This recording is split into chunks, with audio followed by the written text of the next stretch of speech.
લક્ષ્ય ન્યૂઝ, એક નજર, એક લક્ષ્ય. વાવથરા જિલ્લાના સરહદી વિસ્તારના ગામડાઓમાં કેનાલો તૂટવાનું યથાવત.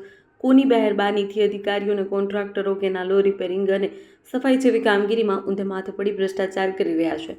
રાત દિવસ વિસ્તારના કેનાલો તૂટી રહી છે, છતાં આવા અધિકારી કોન્ટ્રાક્ટર સામે કોઈ પગલાં લેવાતા નથી, જેવા અનેક સવાલો ઉઠી રહ્યા છે.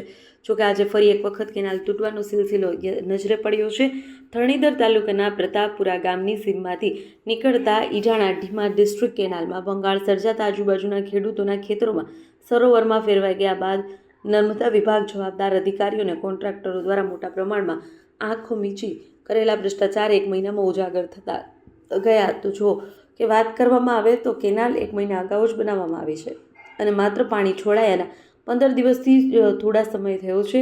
દરમિયાન કેનાલ તૂટી ગઈ છે. કેનાલમાં આખી નવેસર બનાવવામાં આવી છે. તો આ કેનાલ નવી બનાવવામાં કોન્ટ્રાક્ટર ઉપર નર્મદા વિભાગના અધિકારીઓની કેટલી મહેરબાની હશે કે એક મહિનાની અંદર જ નવી બનેલી કેનાલ તૂટી ગઈ. અત્યારે તો ખેડૂતો દ્વારા ઉગ્ર માંગ થઈ રહી છે કે કેનાલ તૂટેલી પડી છે તેને રિપેરિંગ કરવામાં આવે. આ દરમિયાન અધિકારીની મિલીભગતથી કોન્ટ્રાક્ટરો માત્ર દેખાવ પૂરતું હલકી કક્ષાનું મટીરિયલ વાપરી કામગીરી કરી મોટા પ્રમાણમાં ભ્રષ્ટાચાર કરાઈ રહ્યો છે. તો અધિકારીઓ અને કોન્ટ્રાક્ટર ઉપર કોની મહેરબાની છે, જેથી કરી અત્યારે આ વિસ્તારનો ખેડૂતામાં નગરોડ તંત્રના લોકોના કારણે અત્રે દિવસે વિસ્તારોમાં કેનાલો તૂટવાનો સિલસિલો યથાવત છે, જેને લઈ ખેડૂત હેરાન થઈ રહ્યા છે. અહેવાલ શ્રવણ સોલંકી, ધરણીધર ઢીમા.